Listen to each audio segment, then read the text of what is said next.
The morning sun cast long shadows across the barren Texas plain as Katharina Reich stood among the 23 other German women prisoners. Her fingers traced the outline of her wedding ring through the fabric of her breast pocket. The guards had allowed her to keep it, though not to wear it. The gesture had become a ritual, a silent prayer for Heinrich, whose face grew more distant in her memory with each passing day. "Line up," barked the American sergeant, his voice sharp against the stillness of the morning. They obeyed, these daughters of the Reich, now reduced to prisoners in a foreign land. Most had been nurses captured in North Africa, a few had been auxiliaries with the Luftwaffe. Katharina had served as a communications specialist, intercepting Allied radio transmissions until British forces overran their position outside Tobruk. The women stood at attention, their gray cotton uniforms hanging loose on frames thinned by war and captivity.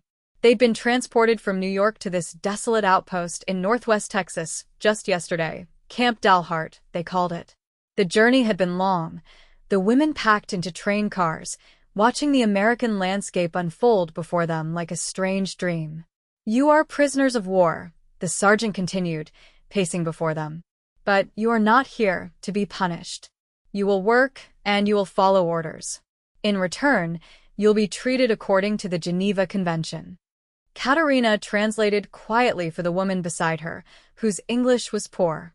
The Americans had discovered Katharina's fluency during processing and had separated her from the others on the journey west, peppering her with questions about German positions, strategies, morale.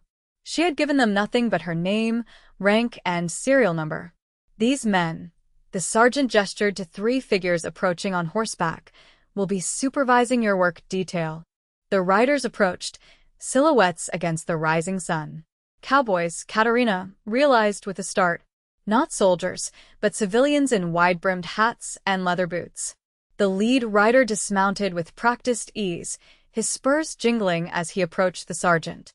"These the German gals?" he asked, removing his hat. "Yes, Mr. Morrison. As arranged with the War Department. They're cleared for agricultural work." The cowboy nodded, surveying the line of women. His eyes were the clear blue of a winter sky, his face weathered by sun and wind. He couldn't have been older than 35, Katharina guessed, though the war had aged everyone. "Ladies," he said, his voice carrying across the yard. "I'm Bradley Morrison." "You'll be working at my ranch while you're here. We're short-handed, what with most of our boys overseas." Katharina translated his words, watching her companions' faces shift from apprehension to confusion. "Herr Morrison," she said, stepping forward. "What kind of work will we be doing?" His eyes met hers, and something passed between them, not understanding exactly, but recognition of the strangeness of their situation. "Cattle work, mostly. Some of you might help in the house. Depends on what you can do." Whispers rippled through the group. One woman burst into tears. "We don't know anything about cattle," Katharina explained. "We're not farmers." Bradley Morrison settled his hat back on his head. "Well, Miss Rice. Katharina Reich. Miss Reich. You'll learn." The first day at the Morrison Ranch was chaos. The women, accustomed to military precision, found themselves faced with tasks entirely foreign to them. Most had grown up in cities, Berlin, Hamburg, Munich, and had never seen a cow up close, let alone known what to do with one. "They expect us to touch those beasts," Helga whispered, horrified, as they watched the massive longhorns in the distance. "Better than digging trenches," Katharina replied, though privately she shared the trepidation. Bradley Morrison appeared beside them, leading 5 saddled horses. "You 5, he pointed to Katharina, "and 4 others, are coming with me today." "Where?" Katharina asked, eyeing the horses warily. "North pasture. Got to move some cattle." "On horseback." The ghost of a smile crossed his face. "Unless you'd prefer to walk 15 miles. The women exchanged glances of alarm. They had expected chains, guards with rifles, perhaps a fenced field where they would pick cotton under the blazing sun. Not horses. Not freedom to ride across open country. "You're not afraid we'll escape?" Katharina asked. Bradley considered her for a moment. "Where would you go, Miss Rice?" "We're 50 miles from the nearest town, And that town isn't exactly friendly to Germans right now. Besides, he added, patting one of the horses, old Dusty here won't let you get far if you don't know how to ride him. He helped each woman mount, adjusting stirrups with practiced hands. When he reached Katerina, his fingers brushed against her ankle as he shortened the leather strap. "You've ridden before," he observed. "My father kept horses," she replied stiffly. "Before the war." "Where?" "Outside Dresden." He nodded, as if filing away the information. Dresden. "Don't know it. Pretty?" "Very," she said, surprised by the sudden thickness in her throat. "Very beautiful." Days stretched into weeks. The women's hands blistered, then calloused. Their skin darkened under the Texas sun, and their bodies grew strong from the physical labor. They learned to ride, to herd cattle, to mend fences. The ranch hands, older men and boys too young for the draft, kept their distance at first, watching the German women with a mixture of curiosity and suspicion. Katerina found herself assigned more frequently to Bradley Morrison's work crew. Her English made her useful as an interpreter, but she suspected there was more to it than practicality. He seemed to watch her when he thought she wouldn't notice, his expression unreadable. One evening, as they drove the last of the cattle into a pen, a sudden thunderstorm broke over the plains. Rain fell in sheets, turning the dirt to mud in minutes. "Follow me," Bradley shouted over the downpour, turning his horse toward a small structure in the distance. They galloped through the rain to a line shack, a simple one-room building used by cowboys working far from the main ranch. Inside, it was spare but dry, with a small stove, a table, and a narrow cot. Bradley lit a lamp while Katerina translated for the others. Two of the women were soaked through, shivering despite the mild temperature. "There are blankets in that trunk," Bradley said, nodding toward a wooden chest.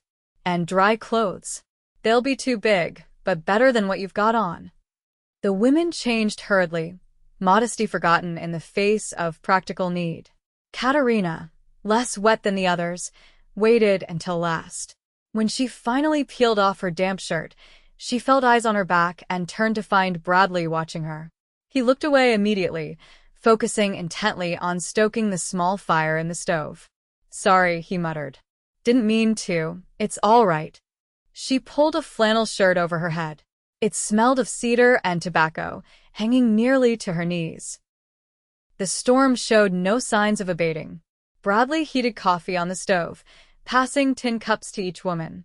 When he reached Katerina, their fingers touched briefly around the warm metal. "Thank you," she said.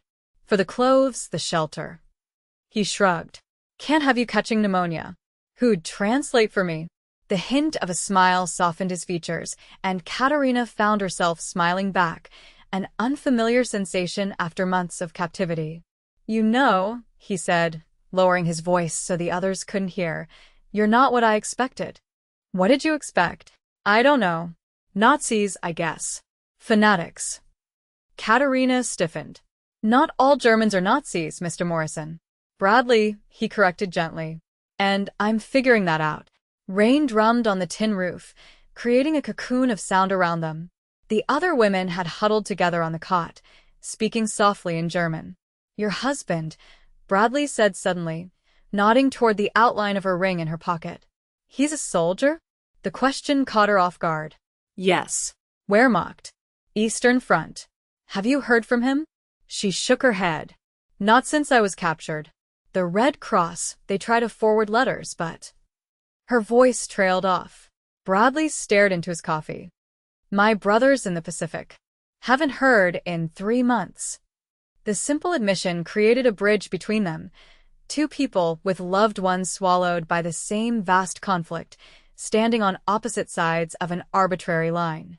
"I hope he's safe," Katerina said and meant it. "Yours too."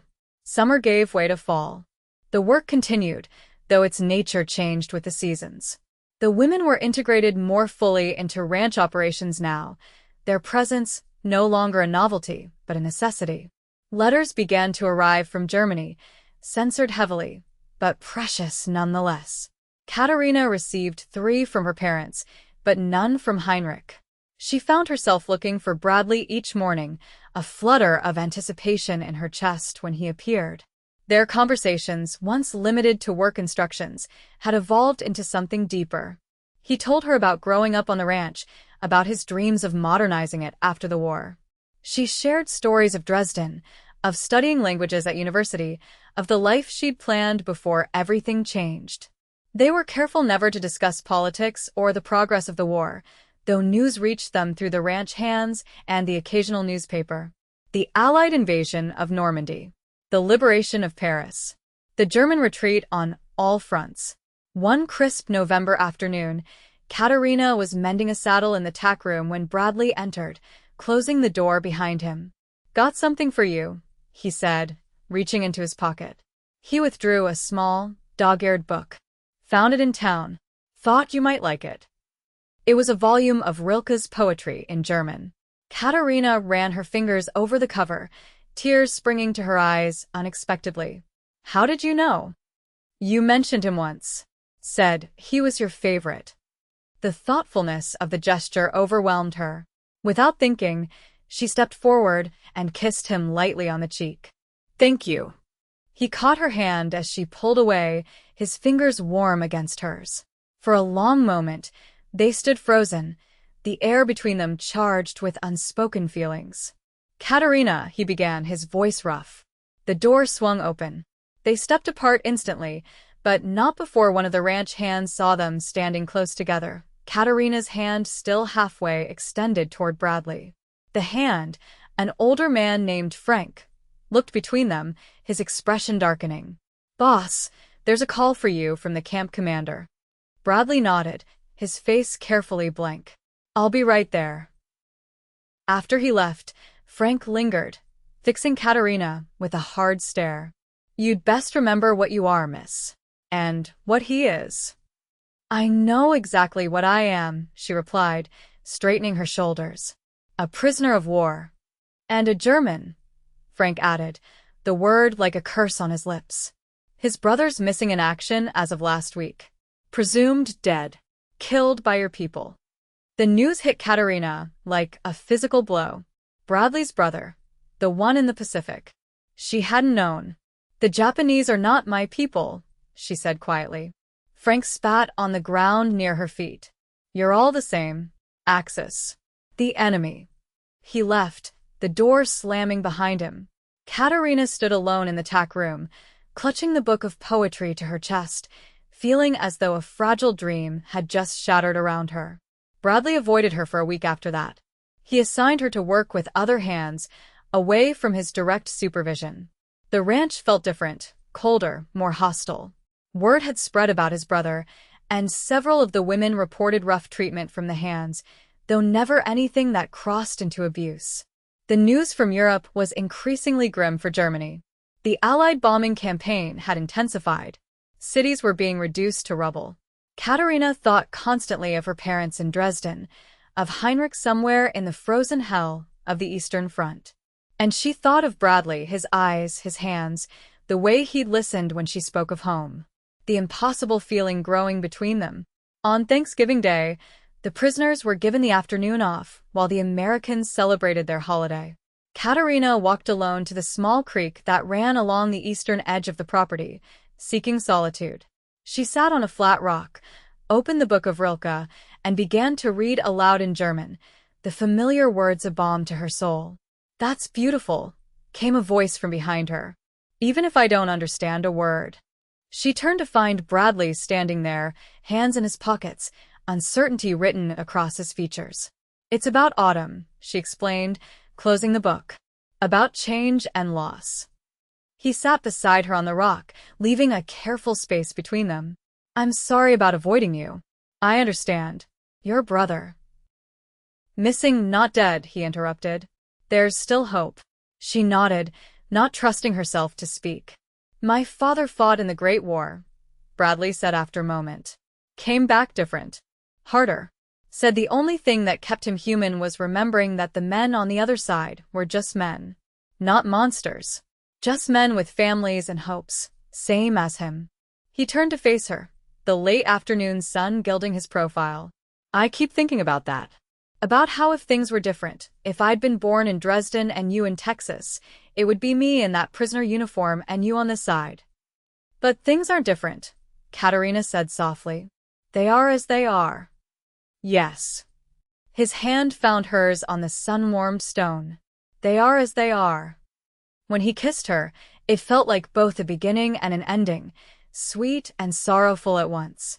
His lips were gentle against hers, his hand coming up to cup her cheek, as if she were something infinitely precious. Katerina knew it was forbidden. She knew the risk to both of them. But in that moment, with the Texas sun setting fire to the horizon and Bradley's arms around her, the war seemed very far away.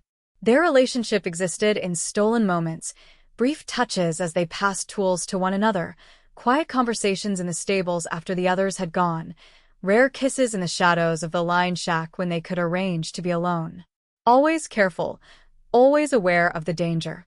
December brought news that sickened Katerina. Dresden was now a target for Allied bombers. Her letters home went unanswered. At night, she dreamed of fire falling from the sky onto the beautiful city of her childhood. Bradley did what he could to comfort her, bringing news whenever possible, ensuring her letters were sent with military mail rather than the slower civilian post. His kindness extended to all the women now, but everyone on the ranch knew there was something special in the way he looked at Katerina. Frank had taken to watching them, his roomy eyes following their movements around the ranch. More than once, Katerina caught him in conversation with the camp guards who came periodically to check on the prisoners. "He's going to report us," she told Bradley one evening as they sat in his truck, parked behind the barn under the pretext of discussing the next day's work. "Let him try," Bradley replied, though his expression was troubled. "I haven't done anything wrong." "Haven't you?" She touched his face gently. "Fraternization with the enemy. That's what they would call this." He caught her hand, pressed a kiss to her palm. "You're not my enemy, Katerina." But the world thought otherwise, and reality couldn't be held at bay forever. In early February 1945, as Allied forces pushed deeper into Germany and victory seemed increasingly certain, the camp commander arrived at the ranch unannounced. Katerina was in the kitchen, helping to prepare lunch, when she saw the military jeep pull up. Bradley went out to meet the commander, and through the window, she watched their conversation grow increasingly heated. Bradley gestured emphatically, his face flushed with anger. The commander remained impassive, occasionally glancing toward the house. When Bradley came inside, his expression told her everything she needed to know. "They're transferring you," he said without preamble. "All of you, back to the main camp." "When?" "Tomorrow morning." Her heart seemed to stop in her chest. Why? "We've done good work here. The ranch needs us." Frank filed a complaint. Said I was compromising security. His jaw clenched. Said I couldn't be objective about German prisoners anymore. "Was he wrong?" she asked softly. Bradley's eyes met hers, full of emotion he couldn't express. "No," he admitted. "He wasn't wrong." That night, as the women packed their few belongings, Katerina slipped away to the stables. Bradley was waiting, as she'd known he would be, in the tack room where he'd first given her the book of poetry.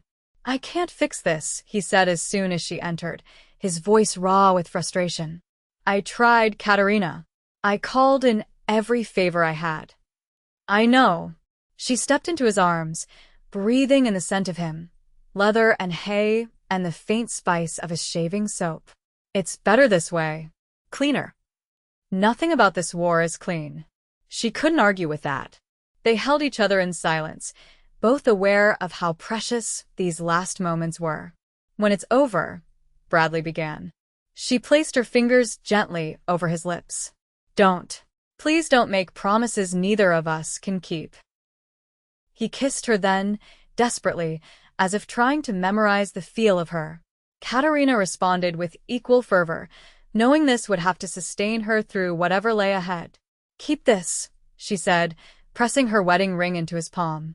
Heinrich was long dead now. The notification had finally come through the Red Cross last month. "To remember." Bradley closed his fingers around the small gold band. "I couldn't forget you if I tried. Katerina Reich." The morning came too soon. The women boarded the transport truck in silence, their brief idyll on the Texas ranch at an end. Katerina was the last to climb aboard, her eyes searching for Bradley among the small crowd of ranch hands gathered to see them off. He stood apart from the others, tall and straight, his face a careful mask. Their eyes met across the yard, blue to brown, American to German, man to woman. In another life, perhaps, but not in this one. Not with the world still burning around them. As the truck pulled away, Katerina kept her gaze fixed on Bradley until he was nothing but a speck on the horizon, then gone altogether. She didn't cry. There had been too many partings in this war for tears. Besides, she had the book of Rilke tucked inside her jacket, with its inscription in Bradley's careful handwriting. For K. In remembrance of a Texas autumn when the world stood still for a little while. Always be. It was enough. It had to be. Epilogue. Dresden, Germany, 1950. Katerina stepped carefully through the rebuilt streets of her hometown, still navigating around piles of rubble 5 years after the firebombing that had claimed her parents and tens of thousands of others. The city was healing slowly, its Baroque splendor replaced by utilitarian structures, its heart forever altered. After repatriation in late 1945, she had made her way back to Dresden, finding work as a translator for the occupation forces. Her knowledge of English and her experience with Americans made her valuable in the complex dance of post-war reconstruction. She paused before the skeleton of the Frauenkirche, its stones blackened by fire, its dome collapsed. Workers moved among the ruins, carefully numbering each stone for eventual reconstruction, a project that might take decades. "Excuse me, ma'am?" The voice came from behind her, American-accented but speaking careful German. Katerina turned, squinting against the afternoon sun. A man stood there, older now, lines at the corners of his eyes that hadn't been there before, but unmistakable nonetheless. Those same clear blue eyes, that same quiet dignity. "Bradley," she whispered, her hand going instinctively to her throat. He smiled, tentative, hopeful. "I wasn't sure you'd remember. How could I forget?" The words came out more sharply than she'd intended. 5 years of wondering and waiting suddenly crystallized into this moment. "I'm sorry it took so long," he said, removing his hat. "The ranch, my father's health, the travel restrictions. But I never stopped looking for you, Katerina." She studied him, this ghost from another life. "Why now? Why come all this way?" Bradley reached into his pocket and withdrew a small object that caught the light. Her wedding ring. "To return this. And to see if..." He hesitated, suddenly uncertain. "To see if there might still be something here worth rebuilding. Like your city." Katerina looked around at the broken beauty of Dresden, at the people moving purposefully among the ruins, at the fragile green shoots pushing through cracks in the pavement. Life returning, against all odds. "Rebuilding takes time," she said softly. "And patience. The foundation has to be solid." Bradley took a step closer, bridging 5 years and thousands of miles with a single movement. "I've got time," he said. "And as for foundations..." He reached for her hand, slowly, giving her every chance to pull away. "I think ours was built on something true, even in the midst of everything false." Katerina let her fingers twine with his, feeling the calluses that spoke of years of honest work, the strength that had once helped her onto a horse instead of binding her with chains. "Perhaps," she said, a smile breaking across her face like sunrise. "Perhaps we could start with coffee." They walked together through the streets of Dresden, talking of small things at first, then larger ones, the years between, the paths that had led them back to each other, the uncertain future ahead. Around them, the city continued its slow rebirth, stone by patient stone, just as they might rebuild what had begun in a time of war but could now, perhaps, flourish in peace. Above them, swallows wheeled in the clear spring sky, free and unbounded, like hope itself, taking flight once more.